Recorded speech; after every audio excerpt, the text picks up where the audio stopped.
Olá, amantes da bola, finalmente estarei apresentando minha primeira proposta de calendário para o futebol brasileiro. Neste vídeo abordarei como ficarão os campeonatos e as datas, e posteriormente, farei um vídeo dedicado a cada tópico que será mencionado, explicando de forma mais detalhada, com ilustrações.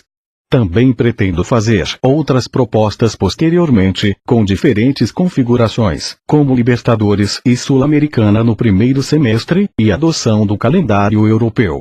Então, sem perder tempo, vamos lá. Proposta de calendário para o futebol brasileiro 1. Com a adoção do calendário proposto, os jogos entre os clubes no Campeonato Brasileiro serão interrompidos em datas FIFAs. Os clubes e jogadores terão um período de férias e pré-temporada adequado, sendo 30 dias de férias e 30 dias de pré-temporada. Os clubes menores terão o calendário cheio durante todo o ano, tendo no mínimo 32 jogos, distribuídos de fevereiro até novembro caso disputem a menor quantidade de jogos possíveis. Os clubes grandes terão seu número máximo de partidas a ser disputadas reduzidos para 79 partidas no ano. Mesmo assim, é praticamente improvável que dispute todas essas partidas, pois todos os campeonatos envolvem muitas fases eliminatórias. Os clubes não serão prejudicados no Campeonato Brasileiro e Copa do Brasil pela janela de transferências no meio do ano. Agora, começaremos a discutir o calendário, primeiro pelos assuntos mais importantes, como férias, pré-temporada e datas FIFA, depois pelas competições internacionais, nacionais e finalmente estaduais. Férias. O mês de dezembro estará reservado para as férias dos jogadores. Coincidirá com o Mundial de Clubes, que não faz parte do calendário. Caso um clube brasileiro vá ao Mundial, ele entrará de férias posteriormente. Serão cerca de 30 dias de férias. As finais da Copa Sul-Americana passam a ser disputadas nas últimas datas de novembro, pré-temporada. O mês de janeiro estará reservado para a pré-temporada dos clubes. Os clubes poderão fazer excursões ao exterior e participar de campeonatos de pré-temporada, para se prepararem e divulgarem sua marca. Também se iniciará a janela de transferência de jogadores, que irá de 1º de janeiro a 1º de março. Datas FIFA. Serão 9 datas FIFAs, estando elas em duplas no final de março, no início de setembro, no início de outubro e no início de novembro, e ainda haverá uma data FIFA extra, no início de junho, de acordo com o calendário oficial da FIFA. Não haverão jogos entre clubes das séries A e B, em datas FIFA. Libertadores. Permanece como está atualmente, começando em fevereiro e tendo 10 datas até maio, sendo interrompida ao final da primeira fase, retornando em agosto e tendo 8 datas até novembro. Disputada em 18 datas no total. Copa Sul-Americana. Permanece como atualmente, porém a final será disputada nas duas últimas quarta-feiras de novembro, e não em dezembro. Como a Libertadores tem pausas em junho e julho. Disputada em 12 datas, sendo 10 delas simultâneas à Libertadores. Recopa Sul-Americana. Será disputada simultaneamente à pré-Libertadores, já que os campeões da Libertadores e Sul-Americana entram direto na fase de grupos da Libertadores. 2 datas no total. O Campeonato Brasileiro. Por causa da janela de transferência no meio do ano, o Campeonato Brasileiro passa a ser dividido em 2. Também haverá uma redução de clubes, de 20 atualmente, para 18. O primeiro turno seria disputado de fevereiro a maio, onde os 18 clubes se enfrentarão uma única vez todos contra todos, e no final do turno os 8 melhores colocados se classificarão para as quartas de finais. As fases decisivas seriam disputadas na casa do clube melhor colocado na tabela, que também teria a vantagem do empate para avançar, ou ser campeão de turno. O vencedor do primeiro turno se classificaria para a fase de grupos da Libertadores, e para o Supercampeonato Brasileiro, que será abordado posteriormente. Teria um total de 20 datas, 17 rodadas, mais 3 rodadas com as quartas, semi e a final do turno. Haveria uma pausa em junho e julho e o segundo turno começaria em agosto, indo até novembro, e o mesmo formato seria aplicado, com o campeão também se classificando para a fase de grupos da Libertadores e para o Supercampeonato Brasileiro, também tendo um total de 20 datas. No final, as pontuações dos dois turnos serão somadas na tabela agregada, excluindo as fases eliminatórias.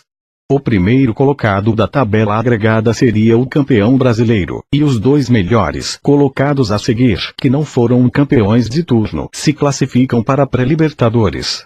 As outras duas vagas na Libertadores viriam da Copa do Brasil e da Copa dos Campeões, que serão abordadas posteriormente. Isso permitiria que um clube lute para ser campeão de turno e se classificar para a Libertadores, antes que perca jogadores na janela de transferência. Apesar de haver eliminatórias para se decidir os campeões de turno, o campeão brasileiro continuaria a ser o clube que mais pontuou na soma dos dois turnos, premiando assim o clube que fez a melhor campanha na temporada, não caracterizando uma volta do mata a mata. Os dois últimos colocados da tabela agregada seriam rebaixados à Série B. Também seria ideal que cada turno tivesse um nome, como Liga Brasil e Liga Elite, nomes que valorizem a marca do campeonato, como na Inglaterra e na Espanha, onde há a Premier League e a La Liga. Supercampeonato Brasileiro envolveria os campeões do primeiro turno, segundo turno e o campeão brasileiro, ou melhor colocado na tabela agregada. Seria disputado simultaneamente a pré-Libertadores, em duas datas, já que ambos os clubes já estariam na fase de grupos da competição. Primeiro haveria o confronto dos campeões de turno e o vencedor faria a final com o campeão brasileiro. Caso o campeão brasileiro também vença os dois turnos, receberá a taça de supercampeão brasileiro automaticamente, caso um clube vença os dois turnos e não seja campeão brasileiro, ou caso o campeão brasileiro vença um turno, haverá apenas uma final em jogo único com os dois clubes em disputa. O torneio poderia ser vendido e comercializado da mesma forma como acontece com o Super Bowl nos Estados Unidos e deveria ter um nome para valorizar sua marca, como Superliga.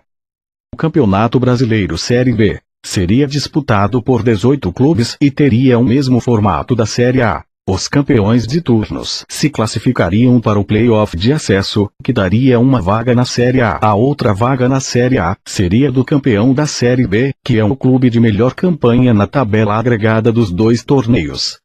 Caso o campeão da Série B vença algum turno, o play-off seria contra o segundo melhor colocado da tabela agregada. Se um clube vencesse os dois turnos, mas não fosse campeão da Série B, então não haverá play-off, subindo o mesmo, e o campeão da Série B. Caso o campeão da Série B vença os dois turnos, não haverá play-off e o segundo melhor da tabela agregada sobe junto para a Série A. Como na Série A, caíram apenas dois clubes, os dois últimos colocados da tabela agregada. Seriam 41 datas com play-off de acesso, uma a mais que a Série A, porém uma rodada seria disputada simultaneamente às finais da Libertadores ou da Copa Sul-Americana, já que clubes da Série B não chegarão a usar tais datas. Apesar de haverem só duas vagas para a Série A, a classificação ao G8 em ambos os turnos garantiriam a disputa acirrada até as últimas rodadas, em ambos os turnos. O Campeonato Brasileiro Série C continuaria a ser disputado por 20 clubes, mas teria algumas alterações no formato para dar mais jogos aos clubes, permitindo-lhes um calendário maior durante todo o ano. Como as séries A e B, seria dividido em dois torneios. O primeiro torneio seria disputado no primeiro semestre. Os 20 clubes seriam divididos em dois grupos regionalizados de 10 clubes. Os clubes se enfrentarão dentro de seus grupos em turno e retorno e os 4 melhores colocados fariam as semifinais dentro de seus grupos, primeiro contra quarto e segundo contra terceiro. Os dois últimos colocados de cada grupo seriam rebaixados, sendo substituídos por 4 clubes provindos da Série D no próximo semestre. Os vencedores de cada grupo se classificariam para as semifinais da Série C. O primeiro torneio teria um total de 20 datas, 18 rodadas dentro dos grupos, mais as semifinais e a final, dentro dos grupos. O segundo torneio seria disputado no mesmo formato, no segundo semestre. Haveriam novamente os 4 rebaixados e os vencedores de cada grupo, que se classificariam para as semifinais da Série C, se juntando aos outros 2 do primeiro semestre. Caso um clube vença seu grupo nos 2 torneios, este se classificaria diretamente para a final da Série C, automaticamente subindo à Série B. Nas semifinais da Série C, os jogos serão de ida e volta, com o vencedor do Grupo 1 no segundo torneio, enfrentando o vencedor do Grupo 2 no primeiro torneio, e o vencedor do Grupo 2 no segundo torneio, enfrentando o vencedor do Grupo 1 no primeiro torneio. Os finalistas sobem para a Série B e definem o título da Série C, em ida e volta.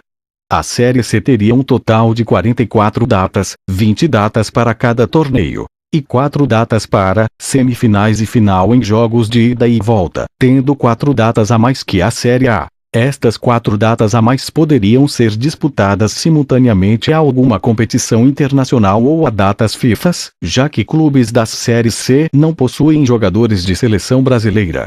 Este formato permitiria mais jogos para clubes da Série C durante o ano, visto que hoje em dia um clube da Série C pode ter apenas 18 jogos no ano. O Campeonato Brasileiro Série D Módulo 1. Participariam da Série D o restante dos clubes do Brasil, divididos em 2 módulos. Outro detalhe é que a Série D seria disputada em regime semestral, com clubes ascendendo e vindo da Série C e transitando entre seus módulos a cada semestre, permitindo que um clube da última divisão alcance a Série B em apenas 1 ano e meio. No módulo 1 estariam 80 clubes classificados através do módulo 2 no semestre anterior, podendo haver os melhores do módulo 1 no semestre anterior que não ascenderam à Série C, para completar os 80 clubes. Os 80 clubes seriam divididos em 8 grupos regionalizados de 10 clubes e jogariam em turno e retorno dentro de seus grupos. Os 4 melhores de cada grupo se classificariam para as semifinais, dentro de cada grupo, primeiro contra quarto e segundo contra terceiro. Os 8 vencedores de cada grupo se classificam para os play-offs de acesso à Série C, disputados em jogos de ida e volta, e não haveria uma decisão por título que unifique a Série D. Apenas 8 troféus para cada campeão de grupo, sendo que cada grupo seria tratado como uma liga regional. No total seriam 22 datas por semestre e 44 datas por ano. Os clubes que não ascenderam à Série C seriam todos rebaixados ao módulo 2 no próximo semestre, dando espaço a novos clubes vindos do módulo 2, mas os melhores colocados do módulo 1, que não subiram para a Série C poderão continuar no módulo 1, caso for necessário para completar os 80 clubes. Tal formato permitiria uma competição acirrada entre os clubes e ao mesmo tempo diminuiria as distâncias e os gastos com locomoção. O Campeonato Brasileiro Série D Módulo 2. Participariam do Módulo 2 o restante dos clubes que não estão no Módulo 1, nem nas divisões superiores do Campeonato Brasileiro, e como o Módulo 1 seria em regime semestral. Os clubes seriam divididos em grupos regionalizados de 9 ou 10 clubes. Tais grupos seriam tão regionalizados a ponto de serem distritais, sendo a ideia que os 9 ou 10 times de localidade mais próximos, que não disputem as divisões superiores, formem um grupo regionalizado. Os clubes jogariam dentro de seus grupos em turno e retorno e os 4 melhores dos grupos fazeriam as semifinais dentro dos grupos, primeiro contra quarto, segundo contra terceiro. Os vencedores de cada grupo se classificariam para o módulo 1 da Série D, no próximo semestre, se juntando aos clubes de melhor colocação do módulo 1, que não subiram para a Série C, para completar os 80 clubes. Futuramente, caso o módulo 2 da Série D ultrapasse os 80 grupos, os vencedores de grupo de pior ranking se enfrentariam em jogos de ida e volta, até que sobrem 80 clubes. Seriam 20 datas por semestre ou 40 por ano, o mesmo número de datas da Série A, sendo a cada semestre 18 ou 16 rodadas de turno e retorno dentro dos grupos, dependendo do grupo ter 9 ou 10 times, mais as semifinais e a final dentro dos grupos, disputadas em jogos únicos na casa do time de melhor campanha. Como no módulo 1, este formato permitiria uma competição acirrada entre os clubes e ao mesmo tempo diminuiria as distâncias e os gastos com locomoção.